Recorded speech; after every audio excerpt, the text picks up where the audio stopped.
Welcome back, Hunters. I'm the Survivalist, and we returned Monster Hunter Generational's Ultimate.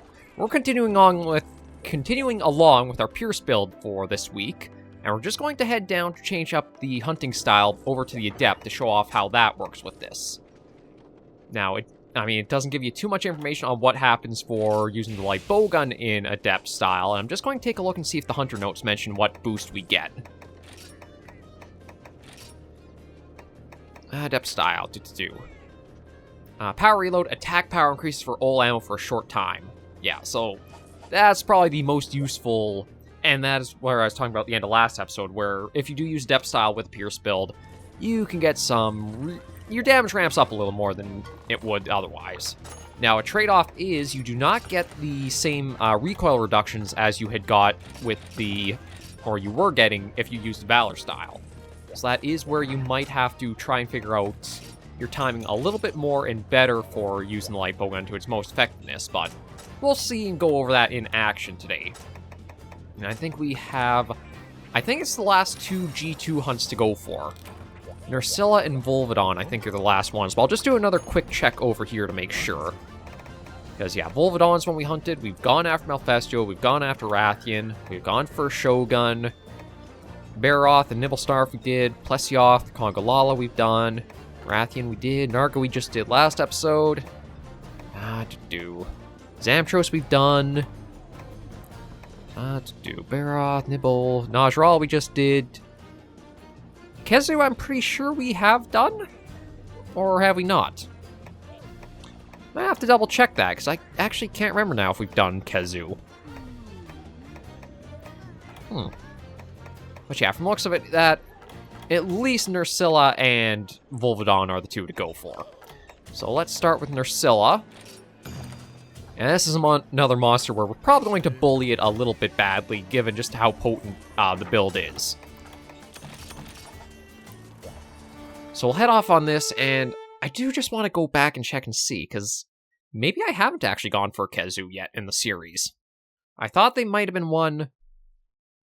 I think what might have happened is I was planning to do one for the Fire Elemental builds, but then I figured it'd be more fun to go after Blangonga and Zamtros instead.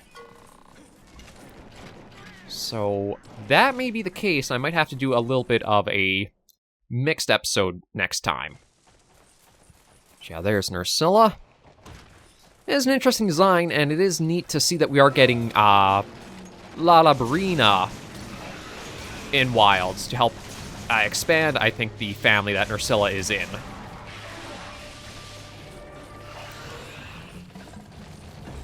Now, though, will you get down here, please?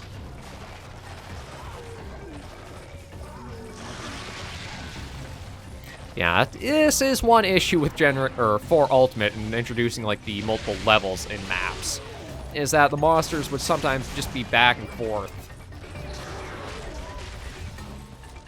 And it'd be hard to actually get a proper hunt in. Nope. Already got them knocked down.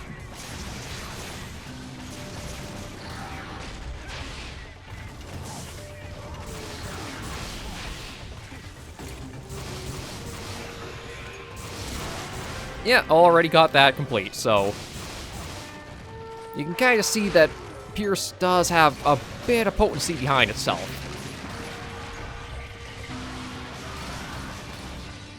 Truth be told, we might actually fit 3 monsters in this episode if it goes this smoothly for the rest of the hunt against Nerscylla here.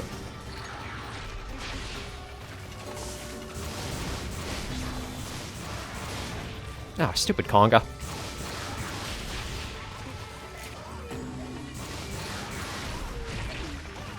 And if you can get the timing right, Adept is very powerful of a skill set. I do admit I'm bungling it a little bit for its use.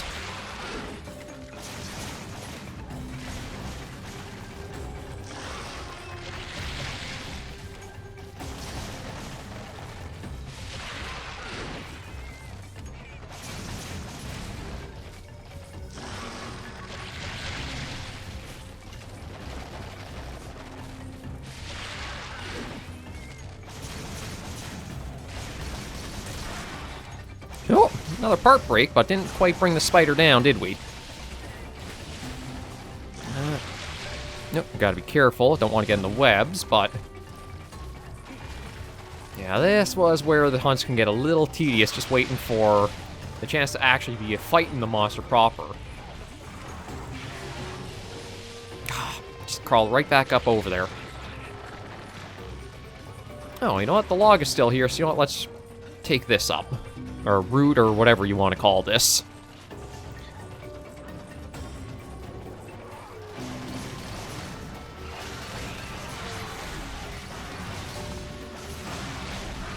And that's another problem about coming up here, is you might actually send the monster right down when you're trying to fight it on this level.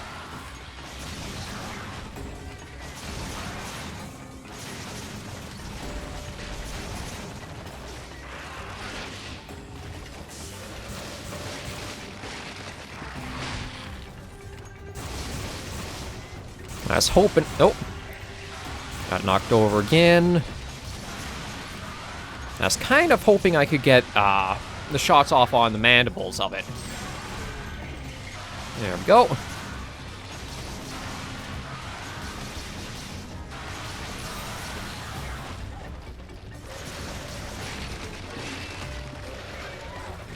Ah, shoot. Dodged a bit too early. I could have easily avoided that if I just had the timing right.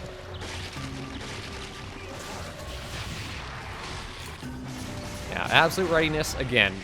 It is your saving grace that I would really recommend is just keeping as your hunting art.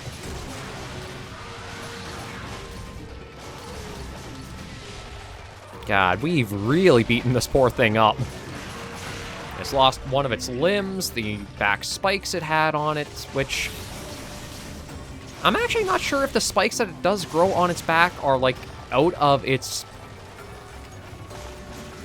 exoskeleton? Or if they're, like, something that, like, just builds up over time with it wearing the Gypstro skin it does. Because that's actually what Nerscylla has on it, like that weird purple sort of shroud it had draped over itself, or like that blanket, is actually the hide of a Gypstros. And it actually hunts and uses that for a bit of protection. I don't actually know if that helps it for, like, gaining its poison attribute or abilities or not.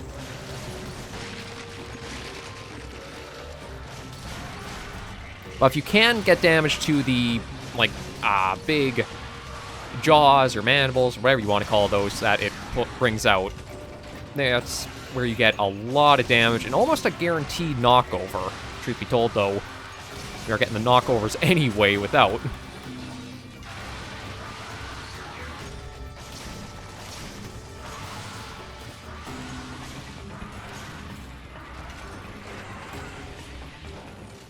Yeah, so it's already limping. It's really not on. It's going to be done in like a few moments. I think if I can get a couple more slicing shots, or well, just any slicing shots to hit, it'll be shredded down in just mere moments.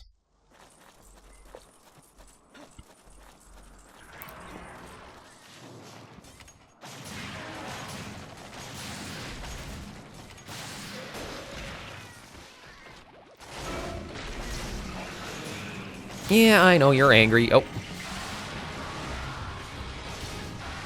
Yeah, we'll just get these in, and it should be down in a moment or two. I should actually check and see what the full crit boost amount is. Oh, ow.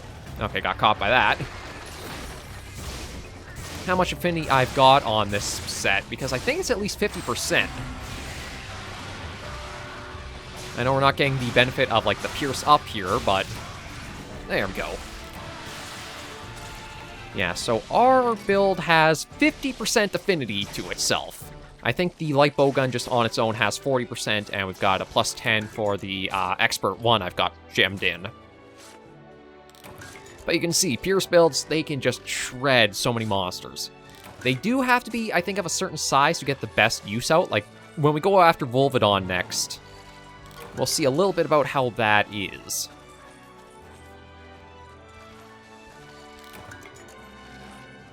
But yeah, there's the twitching legs and that of it. Just give a smack to the Conchu. Those little buggers. One of the more annoying introductions for the series. I think they're They're not as bad as Bullfango, just because they don't send you flying like the Bullfango charges do, but they can be nuisances in other ways. They are pretty heavily armored, so it does take one hit just to get them vulnerable, and then you have to keep following up. But yeah, with Nerscylla done, we'll see about Volvidon. Depending on how long that takes, maybe we'll try to even take out Khezu this episode, just to wrap up G2, and the next episode we can do G3s. And maybe just to change it up from the Pierce build we have been using, and likely will start using a lot more often for, like, going further through. God, just loaded with shots there. We'll try out one of those quirky elemental builds and see if we can make Dragon Bible against a monster.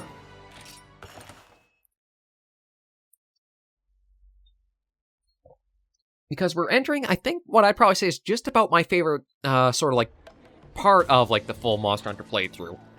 And it's where it's like the medium tier to early high tier stuff. It's like you've gotten through the early stage monsters that teach you a lot of the basics and some of the hunts.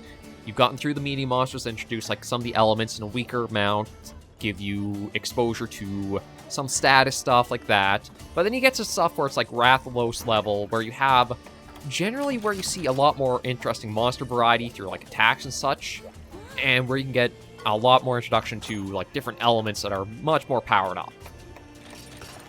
Because once we do hit G3, that's where we'll probably see a lot of things like Rathalos and Ogre, Lagiacrus, Celtis Queen, a lot more variety for what monsters do pose for like threats and just movesets in general.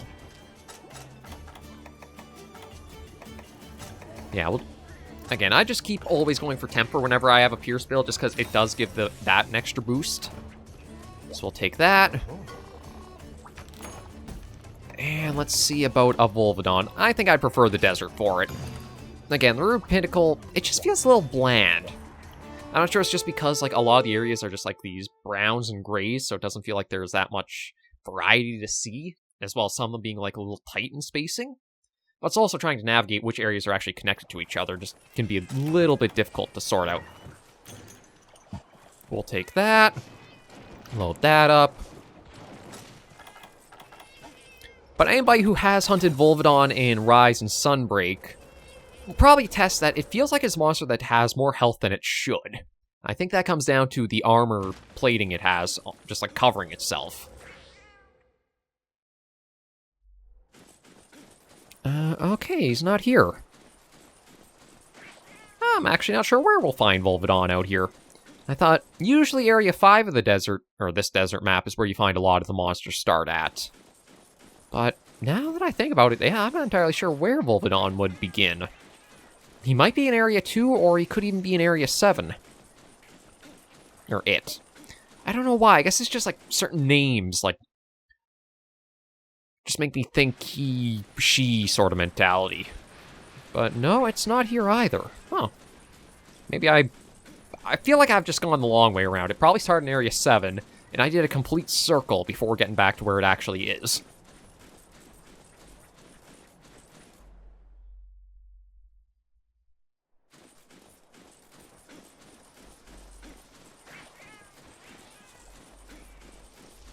Let's check and see.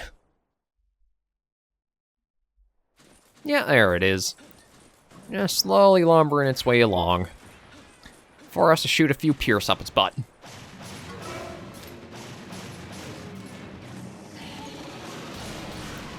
Yeah, this is a monster where I'm not sure how well Pierce will work, just because it's not really that big in sizing.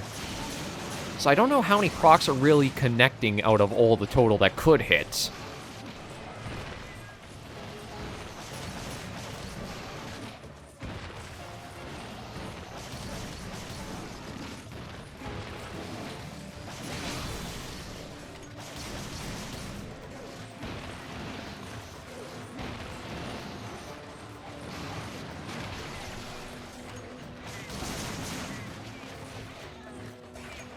Yeah, it's not really like Volvidon is a tough monster by any degree.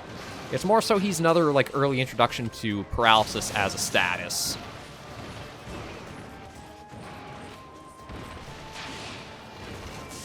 But he does kind of have the fun gimmick of rolling around. It's kind of like a little bit like a miniature Uragon. Oh, there we go. Yeah, I think the big thing is once you can break the armoring it has, it speeds up taking down Volvidon quite a bit. Normally, the shell is so heavy. Well, I shouldn't say heavy, but, like, it's so strong it makes a lot of weapons bounce. I think you need, like, blue sharpness to not bounce on it. So when you do encounter him, like, through progression, you might feel one that takes a while before you actually are able to take down. Again, that's something where a bowgun build really gets to avoid a lot of that hassle. Because you don't really have to worry about sharpness there. But I do think, like, normal might be one of the better ammo types to use here.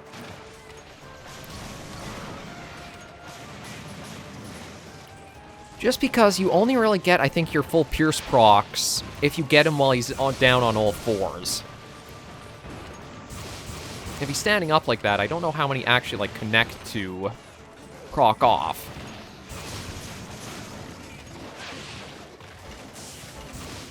Shoot.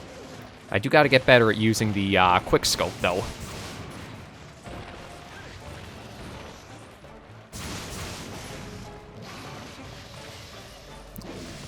Then, yeah, he does have the stink attack.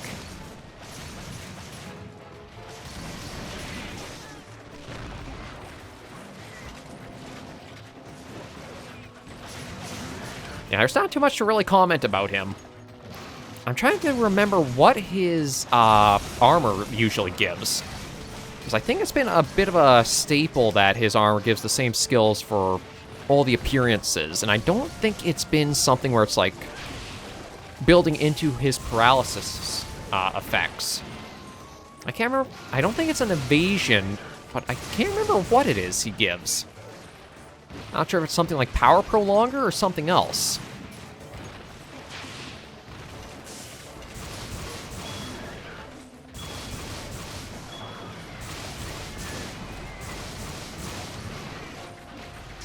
But let's see if we can use the trap here just to help get some nice easy shots off on him.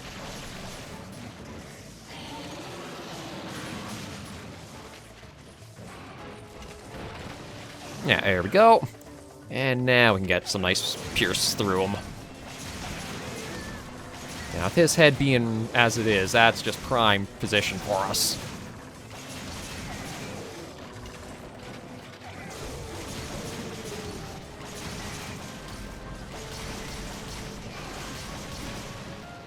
No, okay, he's running off. We'll keep track with him. But one of the things, too, is you probably notice I don't really use status stuff that much when I go, like, after the monsters and hunts and such. Just because I don't know how much of a payoff it really gives you. I mean, one poison proc I don't really think does that much of a monster's total health to really warrant it compared to just, like, sticking to your main damage type. And I admit having one paralysis proc might be handy, but the build-up to actually get it just feels like you're slowing it down compared to, like, just hunting in general. It is something where probably, if I was in multiplayer hunts, I would try using the paralysis just to give a lot more openings for everyone. But solo hunting, I don't really know how viable using the status stuff can be. Yep, okay, so we're out of...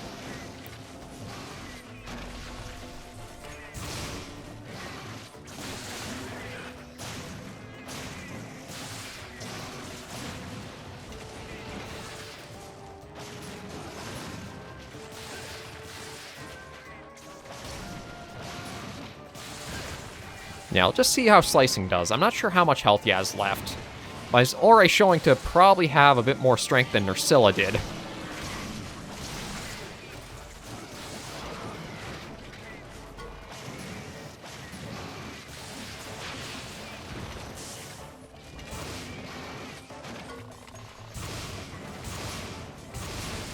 Oh, there we go. Limping along. Yeah, I feel like we will try getting Khezu in, because Khezu's going to be another super easy monster to take down.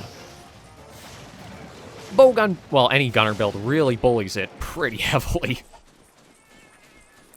And there's not too much of note to really say with Khezu. It's just one of the monsters to go slow with it and watch for your openings, because if you don't, it's a monster that can punish you for rushing in a little too early. Oh, shoot. Don't know why I was aiming over that way.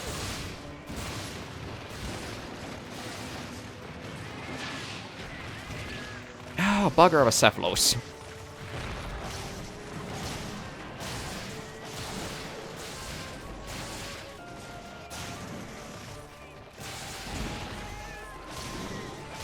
Yeah, see if these last shots to his head will do it.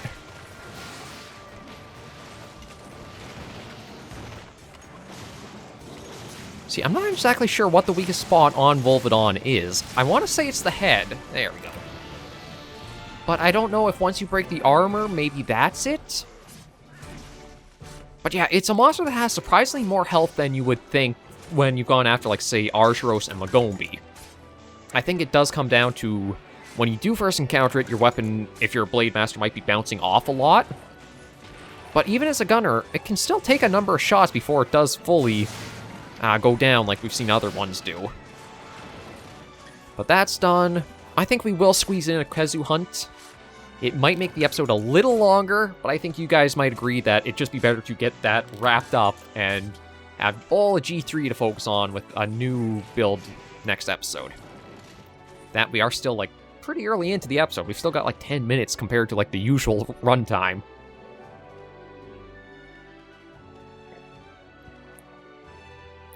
But that was Nerscylla, Volvidon, Khezu. I was trying to see if there would be anything like a pattern here, but truth be told, well, I guess you can... no, it doesn't really work. I was going to say, well, they kind of have all three statuses shown off. Nerscylla has poison and sleep. Volvidon is paralysis. But Khezu does have some paralysis, but it's not... It's more so lightning built in with it. It really is just to get the G2s cleared out, to get a nice open slate for mostly next week, but next episode too, just to help change it up. Again, Pierce builds aren't one of my favorite types to kind of go for, just because they fall into kind of too easy to pull off. That was kind of my issue when it came to how it felt to play Monster Hunter Generations. Like, the precursor to Generations Ultimate here, you only had high rank, and truth be told, if you're using Adept style, you trivialized so much of the game with it. It felt like when it came Generations Ultimate, you did kind of mandatory have to use Adept or Valor, because they started making the monsters have a lot more, almost built them to counteract Adept style. They'd have more attacks and combos that would lock you into an animation lock to be susceptible to a follow-up hit. But where is he? There we go, Khezu. Yeah, I think we should be... Oh yeah, let me just deposit those, so that way we don't have anything else taking up room, and head on out. So I think for the majority of weapons, Valor and Adept are your main meta 2 to focus on. I don't know with Insect Glaive... I'm not sure if Insect Glaive would have Aerial as being more useful or not to it, really. Again, I usually just main gunner weapons. Usually it's been the light bowgun just because it has had a satisfying feel of balance between damage output as well as, like, mobility. But with how it was to play the light bowgun Monster Hunter Wilds, it feels weird trying to make it almost like a combo style weapon, but it's not long enough a combo style.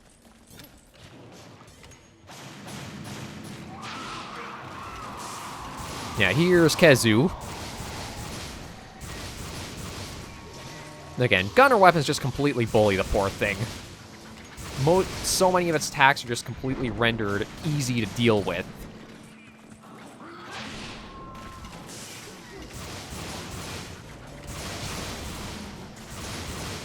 That I'd really recommend, if you do need to go after Khezu, that'd be a good monster to build up a gunner set if you have to, and take it on that way.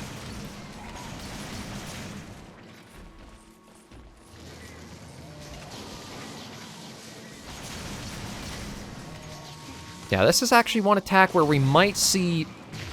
Yeah, that's actually one of the few attacks where I think you have to be careful as a gunner, but it only shows up in G rank.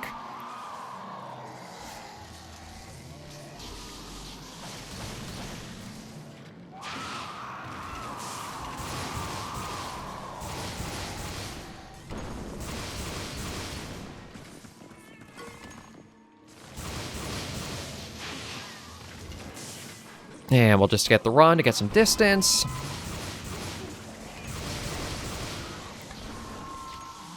Now, for a lot of people, I think Khezu can be not exactly a wall, but he's a little bit of a stalling point, just because a lot of its attacks are like these more self-protection ones, like the lightning around itself, the leap. Things where if you are in close, you kind of set yourself up more to suffer and get more punished for it.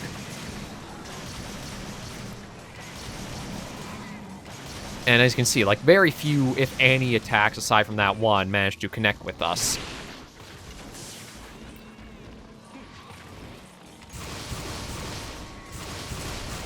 No, there's a part break.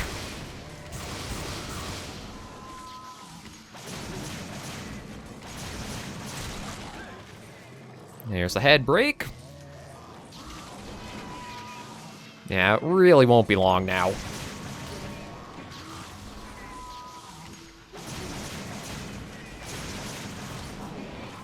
Like, trying to go back to what I was talking about before, the light bowgun being a combo weapon. It feels like it's a 2-hit combo it uses with, like, the chaser shots. I feel like if they want to do that and make it a combo weapon, it might have to use, like, you can keep going through chasing with your whole clip, but the longer you do stay still, the more at risk it kind of puts you for that output instead.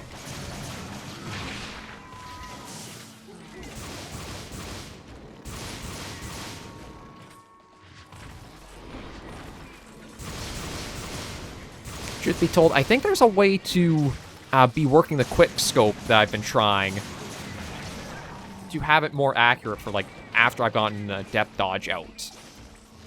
Now, I'll have to... I mean, Khezu is a pretty good test candidate for it. I just need to remember the Nerscylla gear has pretty low thunder resistance, so...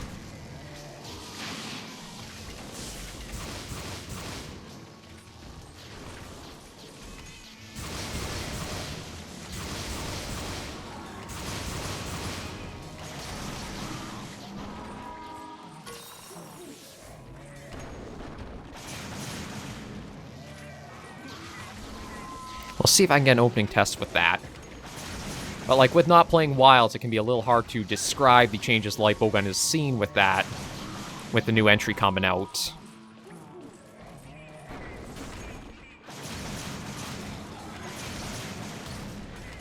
But it was getting better the more hands-on I had gotten with it playing the demo.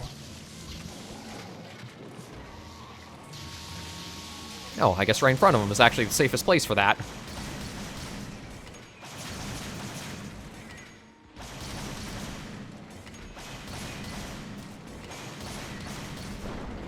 Okay, I'm actually not sure how much health it has left. Like, I don't think it's... Yeah, it's not limping yet, because Khezu does have a pretty prominent limp. But with the part breaks we've already gotten established, I think I just need to get a little bit more damage towards the head. I think that's one thing I need to try doing is... using, like, the focus-in camera. Yeah, that'll turn me in the right direction. It's just... trying to get that to be proper off right after an adept dodge. If I can do that, then I think I get a lot of damage going out pretty easily.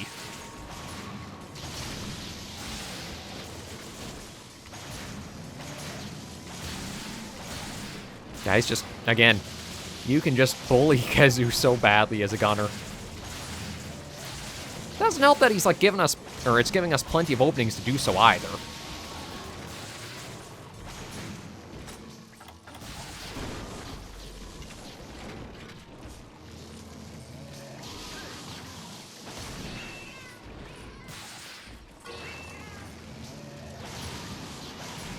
I hear something big. Oh! Okay, so it's a Shogun Senator in the area.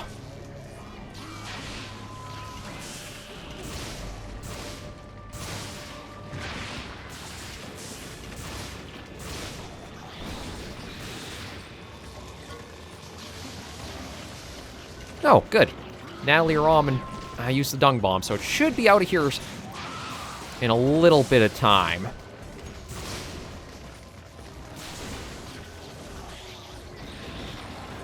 Oh, and there's Khezu limping.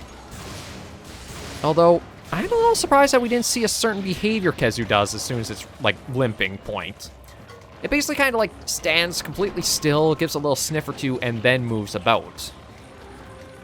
Although, given we're in Area 3, I think we actually have to leave the cave. Oddly enough, I don't think Khezu actually sleeps in any of the cave spots. Let's pop out here, and actually, I think I want to go down to another area. Because it's weird. Khezu, he's close to exclusively stays in the cave system. But when he's like, yeah, when it's near death, it comes outside. I'm not sure it's just because, like, it followed a template of, like, other flying wyverns for this map, where they come to this area to sleep. But it's a little weird to have something that was, like, so cave-focused and oriented. Its best place to, like, lick its wounds and try to recover and heal is completely exposed out in the open. Where it also doesn't have the ceiling to work off of anymore.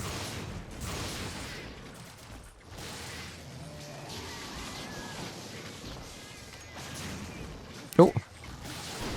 Okay, looks like we'll actually be using some of Pierce too.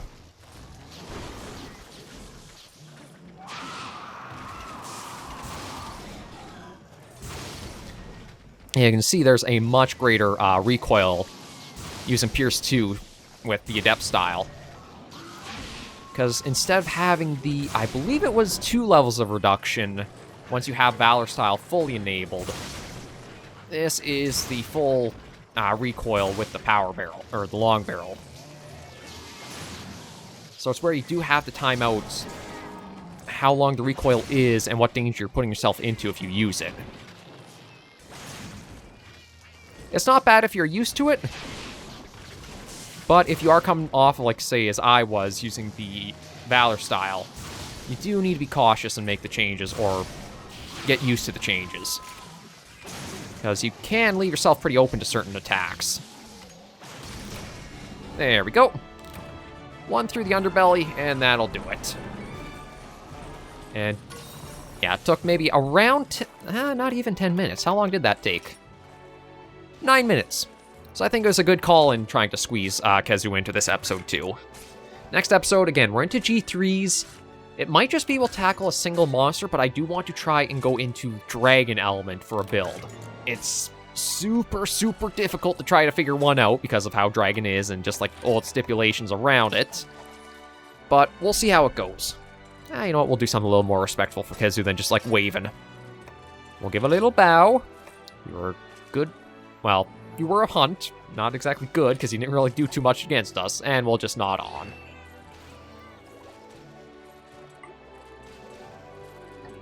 But one thing about Monster Hunter really is, if you find one weapon you're having trouble with a certain monster using it, try a different weapon, and you might find it's a lot easier.